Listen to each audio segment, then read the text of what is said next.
तो आज हमें पढ़ना है केमिकल रिएक्शन। केमिकल रिएक्शन मतलब रिएक्टेंट टू प्रोडक्ट। कुछ रिएक्टेंट दिया रहेगा, वो प्रोडक्ट बनेगा। रिएक्टेंट प्रोडक्ट कैसे बनता है? रिएक्टेंट पहले टूटता है जब हीट दिया जाता है या कैटालिस्ट का यूज किया जाता है, तो रिएक्टेंट पहले टूटता है। और जब रिएक्टेंट टूटता है तो वहीं पॉजिटिव दूसरे वाले के नेगेटिव के साथ और नेगेटिव आयन दूसरे वाले के पॉजिटिव के साथ मिलके दूसरा कुछ प्रोडक्ट देता है। अक्सर ऐसा होता है, लेकिन उसमें बहुत सारे अभी चीज बाकी है। जैसे केमिकल रिएक्शन हम पढ़ रहे हैं तो देखेंगे कि कोई चीज जब हीट दिया जाता है या ऐसे ही कुछ रिएक्शन के लिए कुछ कंडीशन तैयार किया जाता है, तो उससे क्या होता है कि वो अपने 2-3 पार्ट में टूट जाता है। जैसे ऑर्गेनिक कंपाउंड C2H6, और जब भी टूटेगा तो CO2 में टूटेगा, H2O निकलेगा। ऐसे कुछ कुछ अपने से लोअर कंपोनेंट में, जैसे कि C2 है, C2H6 है, तो C2H6 जब भी बनेगा तो C वाले कार्बन कंपाउंड वाले प्रोडक्ट आएंगे। जैसे CH4 आ गया, वो फर्दर टूटेगा। या CO2 आ गया, मतलब कि उसमें कार्बन 2 है तो टूट के एक वाले कुछ अपना बनेंगे। और उसके बाद कुछ होता है जैसे दो रिएक्टेंट मिलके एक कंपाउंड बन गया, जैसे हाइड्रोजन और ऑक्सीजन मिलकर वाटर बन गया। कार्बन डाइऑक्साइड एंड ऑक्सीजन मिलकर CO2 बन गया। कार्बन एंड ऑक्सीजन मिलकर CO2 बन गया। ये सारी की सारी चीजें एक पैटर्न से आती हैं। तो दो रिएक्टेंट का जुड़ के एक प्रोडक्ट बनाना, एक रिएक्टेंट का टूट के दो प्रोडक्ट बनाना, आज हम बस इतना पे डिस्कशन करेंगे। तो चलिए शुरू करते हैं। Chemical reaction, type of chemical reaction.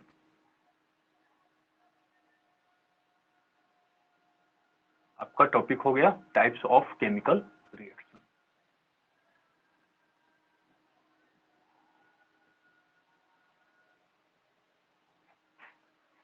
First से हम शुरू करते हैं जुड़ने से। पहले फोड़ने का काम क्यों करें, पहले जोड़ने का काम करें। Combination reaction, combination reaction, reaction हो गया। कॉम्बिनेशन रिएक्शन सबसे आसान जो एग्जांपल होगा वह होगा CaO प्लस H2O।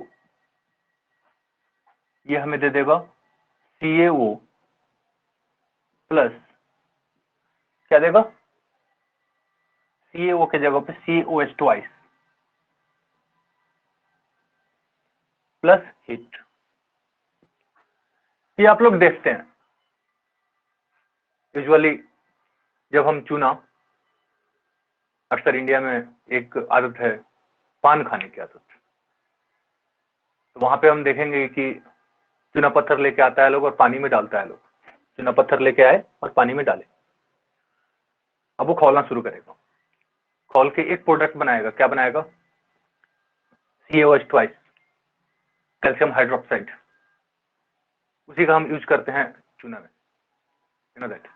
और उसके साथ साथ हीट निकलता है, वह इतना गर्म हो जाता है, गर्म मतलब कि हॉट फर्नेस जैसा, वो इतना ज्यादा गर्म हो जाता है उसमें हाथ नहीं लगा सकते, उसके वेपर पे हाथ नहीं रख सकते, बिकॉज स्टीम का बॉइलिंग पॉइंट और ज्यादा होता है।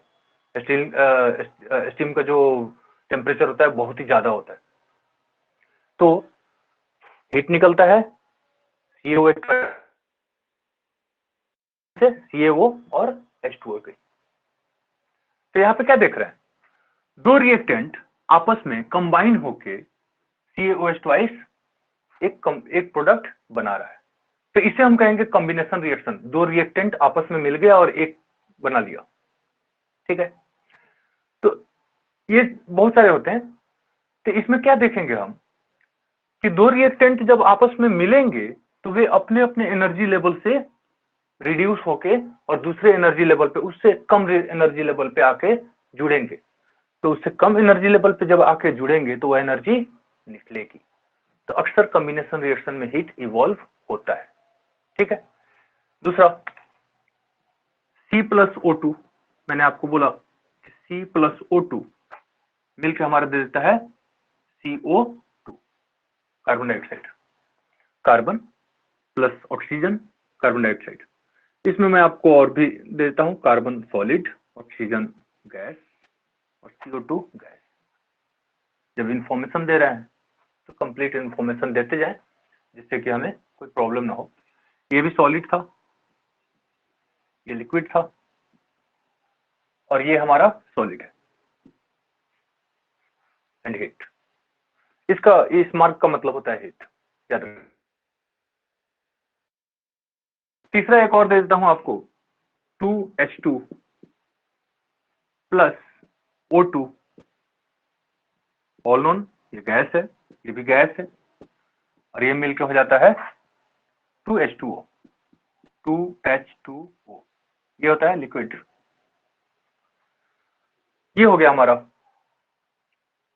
अब इसमें रिएक्टेंट का जो नेचर होगा वो फुल्ली डिफरेंट होगा प्रोडक्ट का, अकॉर्डिंग टू रिएक्शन। मैं नहीं कहना चाहता, वो तो होता ही है, लेकिन जब भी दो चीज मिलके तीसरा कंपाउंड बनाएंगे तो उस कंपाउंड का अपने प्राइमरी स्टेज से नेचर फुल्ली डिफरेंट होगा। जैसे हाइड्रोजन जलता है, ऑक्सीजन जलाता है, और H2O बुझाता है। जैसे आग जल रही है, पानी खत्म। देन ये आपका हो गया कॉम्बिनेशन रिएक्शन।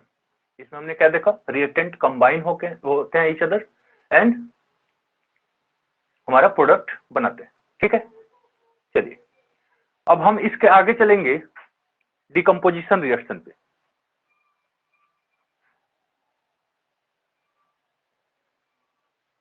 तो ये तो हमारा कॉम्बिनेशन रिएक्शन था,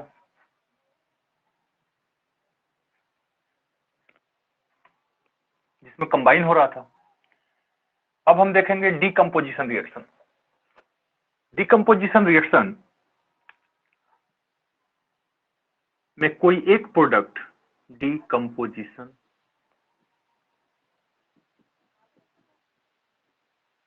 रिएक्शन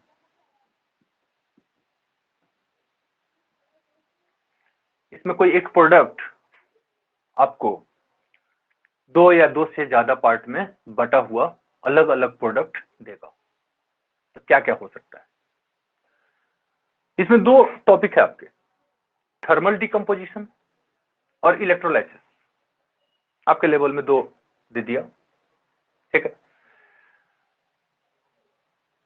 तो थर्मल डिकम्पोजिशन में क्या होगा, दैट मीन उसको डिकम्पोज करने के लिए, उसको तोड़ने के लिए हम यूज कर रहे हैं क्या चीज का, थर्मल का, मतलब कि हीट का। जैसे ही हीट हम प्रोवाइड करेंगे वह दो पार्ट में टूटना शुरू होगा और फाइनली दो पार्ट में टूट जाएगा या दो से अधिक पार्ट में टूट जाएगा। तो जब इसमें हम थर्मल का यूज कर रहे हैं तो ऐसा हो रहा है। और नेक्स्ट टॉपिक जो आपका है इलेक्ट्रोलाइसिस। इलेक्ट्रोलाइसिस में क्या होता है? इलेक्ट्रोलाइसिस जैसे सबसे अच्छा आपका कोरोना काल चल रहा था, ये अच्छा नहीं, सॉरी फॉर दैट, मैं दूसरे सेंस में कह रहा था। कोरोना काल चल रहा है, चाहे चल रहा था, इसमें आप सेकंड वेव में आप देखेंगे ऑक्सीजन नहीं, ऑक्सीजन नहीं था, इट्स ओके, बट हमें ऑक्सीजन चाहिए। सबसे आसान तरीके से ऑक्सीजन क्या चीज से मिल सकता है? इलेक्ट्रोलाइसिस प्रोसेस से। इलेक्ट्रोलाइसिस प्रोसेस से हम जब वाटर को इलेक्ट्रोलाइजर में डालते हैं तो सबसे पहले तो ये जान लीजिए वाटर को प्यूरिफाई किया जाता है, प्योर वाटर डाला जाता है, जिससे कि उसमें हाइड्रोजन और ऑक्सीजन जो भी मिले इम्प्योर ना मिले, परसेंटेज ऑफ प्योरिटी ज्यादा से ज्यादा रहे। तो प्योर वाटर को हम बहुत सारे प्रोसेस से होके प्योरिटी, उसकी वाटर प्योरिटी देखते हैं। उसके बाद वाटर पोल रहते हैं, कैथोड और एनोड, देन वे दोनों पोल को हम लोग इलेक्ट्रोड बोलते हैं। दोनों इलेक्ट्रोड पे, एक पे वह हाइड्रोजन और एक पे ऑक्सीजन प्रोवाइड करेगा। तो इस प्रोसेस को अब अपने इंडिया में बहुत बड़े पैमाने पे लगाया जा रहा है। एंड गुड न्यूज, फ्यूल के तौर पे जब हमारा हाइड्रोजन यूज होने जा रहा है तो उसमें भी हमारा इलेक्ट्रोलाइजर का यूज होगा, इलेक्ट्रोलाइसिस प्रोसेस से चलेगा। उसमें बहुत सारे हैं, जैसे मीथेन प्रोसेस एक होता है, उससे भी हमारा कुछ ना कुछ होगा। तो डिकम्पोजिशन रिएक्शन में सबसे पहले हम देख लेते हैं थर्मल, उसके बाद हम इलेक्ट्रोलाइसिस पे चलेंगे। Thermal decomposition.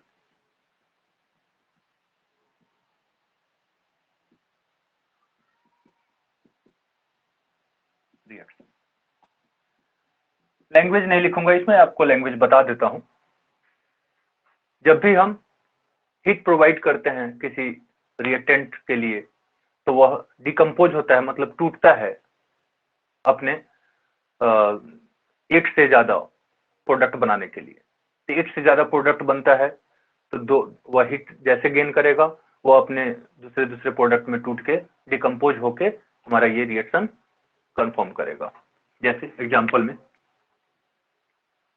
CaCO3, देखिएगा CaCO3 हीट दिए, जैसे इस रिएक्शन को हीट दिए, यहाँ पे प्लस हीट लिखो चाहे यहाँ पे हीट का नोटेशन दे दो, तो ये बन जाएगा क्या, CaO प्लस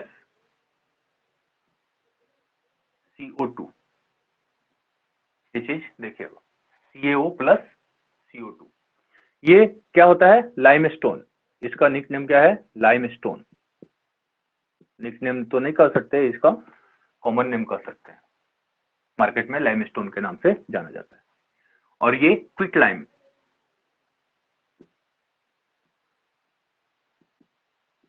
क्विक लाइम। और ये तो सब कोई जानता है, कार्बन डाइऑक्साइड आप लोग जानते हैं, जीनियस है आप लोग।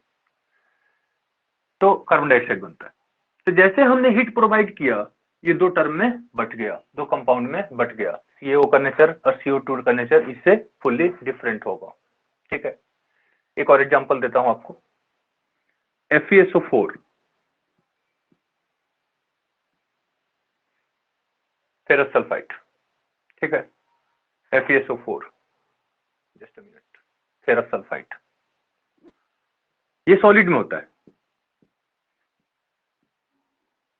और क्या दे देगा, Fe2O3, ये भी हमारा सॉलिड होगा, प्लस SO2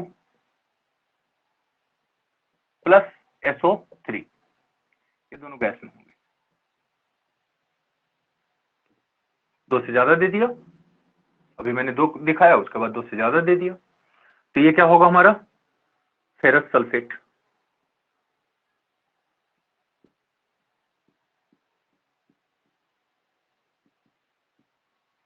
ये फेरिक ऑक्साइड,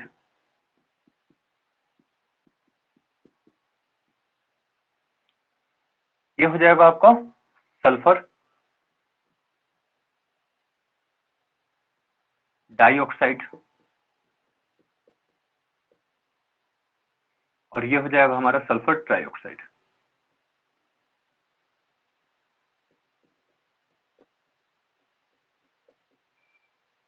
यहाँ पे 3 ऑक्सीजन जुड़ा हुआ है तो ट्राइऑक्साइड हो जाएगा, 2 ऑक्सीजन था तो डाइऑक्साइड होता है। जैसे कि CO एक ऑक्सीजन है तो मोनो ऑक्साइड होता है, CO2 दो ऑक्सीजन है तो डाइऑक्साइड होता है। तो एक फेरस सल्फेट को जैसे हम हीट देते हैं, ये फेरिक ऑक्साइड और सल्फर डाइऑक्साइड और सल्फर ट्राइऑक्साइड में बदल जाता है। तो इसे हम कहते हैं डिकम्पोज होना। अपने एक रिएक्टेंट को हम हीट देते ही डिकम्पोज करके इससे 3 प्रोडक्ट ले रहे हैं। तो इसे हम समझ सकते हैं थर्मल डिकम्पोजिशन को 3 एग्जाम्पल से, 2 एग्जाम्पल से। ठीक है, चलो तीसरा एक और दे देता हूं। आप लोग भी क्या याद रखोगे, सर ने 3 एग्जाम्पल दिया। चलो, PbNO3 ट्वाइस, ये बनता है हमारा PbO plus PbO plus NO2 plus O2। ये भी गैस, यहाँ 4 लगा दो, यहाँ पे 2 लगा दो, यहाँ पे 2 लगा दो। ठीक है। तो ये PbNO3 ट्वाइस ये क्या होता है, कलरलेस होता है।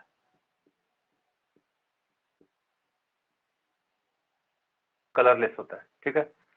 ये होता है येलो कलर, एक्चुअली ये येलोइश भी कह सकते हैं, थोड़ा सा हल्का येलो होता है, येलो कलर। और ये ब्राउन फ्यूम्स देता है,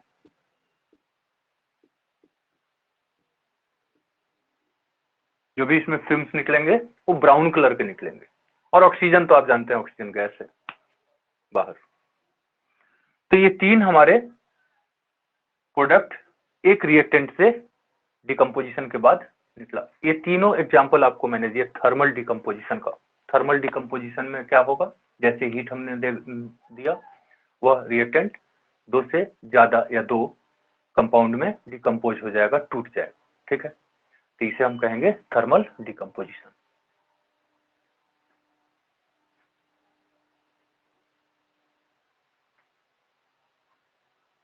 ठीक है।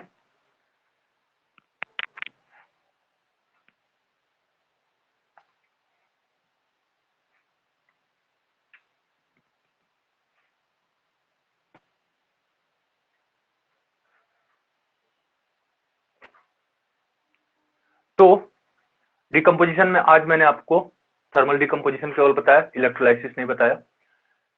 लेकिन मैं चाहता हूं आपसे कि आप ज्यादा से ज्यादा, आपके पास सोर्सेज की आज के डेट में कमी नहीं है, ज्यादा से ज्यादा इक्वेशन, रिएक्शन थोड़ा सर्च करो कि कौन कौन से और ज्यादा कॉम्बिनेशन रिएक्शन हो सकते हैं, कौन कौन से और थर्मल डिकम्पोजिशन के थ्रू हम और रिएक्शन देख सकते हैं। इससे क्या होगा, उसके कलर, उसका स्टेज, जो किस स्टेट में है, किस स्टेट में नहीं है, जैसे उसका कॉमन नेम क्या होता है, ये सब चीज आपको पता चलेगा। और पता चलेगा तो आपके लिए बहुत ही बेनिफिशियल होगा, क्योंकि जब आप रिएक्शन लिखेंगे अपने पेपर में, तो उसके नीचे जब कलरलेस या येलोइश या ब्राउन फ्यूम्स या मैंने आपको लाइम स्टोन, क्विट लाइम, ये सब जो बताया, ये सब लिखने का एक इम्पैक्ट पड़ता है। आगे वाले जानते हैं कि आप कुछ तो जानते हो, एंड इट्स मच बेनिफिशियल, ठीक है। Go and concentrate on that topic, to topics, and further हम लोग इलेक्ट्रोलाइसिस पढ़ेंगे, उसके बाद फोटोसिंथेसिस, ये एंडोथर्मिक, एक्सोथर्मिक फिर से पढ़ाऊंगा आप लोगों को। फर्स्ट लेक्चर में मैंने जैसे पढ़ाया था एंडोथर्मिक और एक्सोथर्मिक, तो फिर से पढ़ाई होगा, उसका कोई टेंशन नहीं है। लेकिन ये दो टॉपिक आप लोग जरूर करें, ठीक है।